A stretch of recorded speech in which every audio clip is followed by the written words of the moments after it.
Hey, welcome back to my channel. So tonight I want to discuss part of the never-ending saga of who exactly is Nick Fuentes. And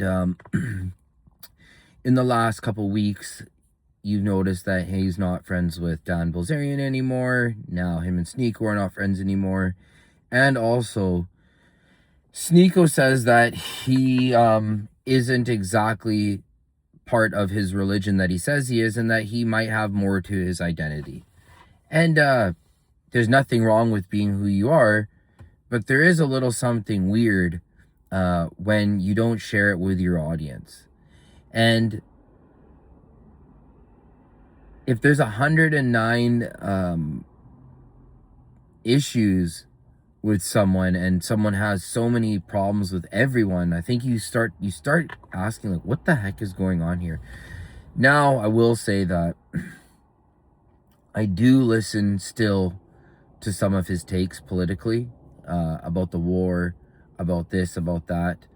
I think he's more on the side of a Fed, but what I like to know is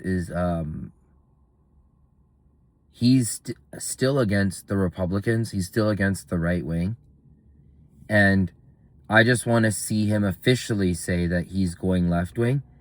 And I feel like that if he does successfully reveal his new identity, and the fact that he takes his base right and left, to me, I feel like he is a plant to sway the public.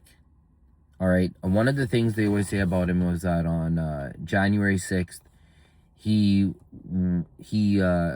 told people to go in, but he never got arrested. And then he says he got arrested, and it was at the Supreme Court or something that they did an investigation, and that proves that he's not a Fed. But then he was on a no-fly list, but then it was about him fighting with people.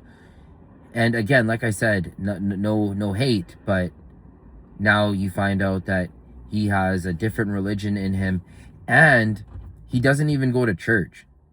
So, you know, he's not right wing. He's not a racist. Is he religious? He's not friends with any of his friends anymore. He'll be friends with someone for 10 minutes and then instantly burn the bridge. But he also loves, and he's very faithful to Clavicular. And Clavicular is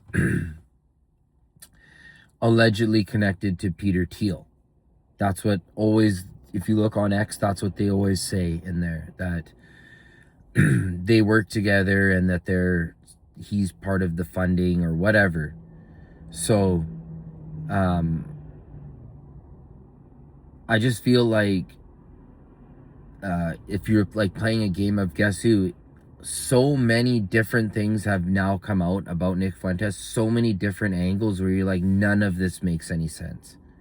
And it is true when you look at Sneeko, he does say, who are his friends, right? And I feel like when he went on to Piers Morgan started asking about his dad and his family. So by proxy, he was doxing him. Proxy doxy. And you could see when he was on with Piers Morgan, he was pretty pissed off. That he's just like, why are you bringing up my family? Now, when Sneeko and him are beefing, he says rhetoric like, it's on site. And he should be reported to the FBI. So it's kind of like very weird. A lot of weird behavior. Also, he's becoming kind of apolitical in a way. So he also, when Charlie Kirk thing happened, he made sure to cross out a lot of narratives. He made sure to really stick to the official story.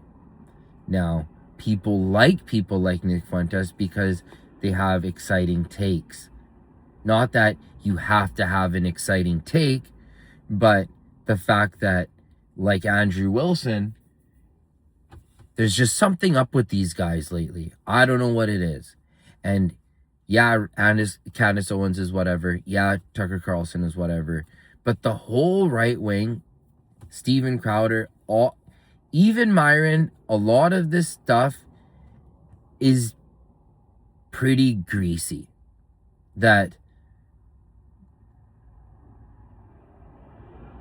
the whole right wing all seems so weird in the fact that there's no unity, and also the fact that Trump has the White House, the Senate, and Congress, I think, and he's still blaming the Democrats.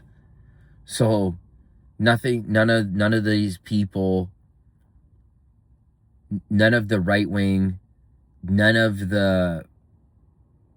nothing is better. There are no results. Major letdowns all across the board.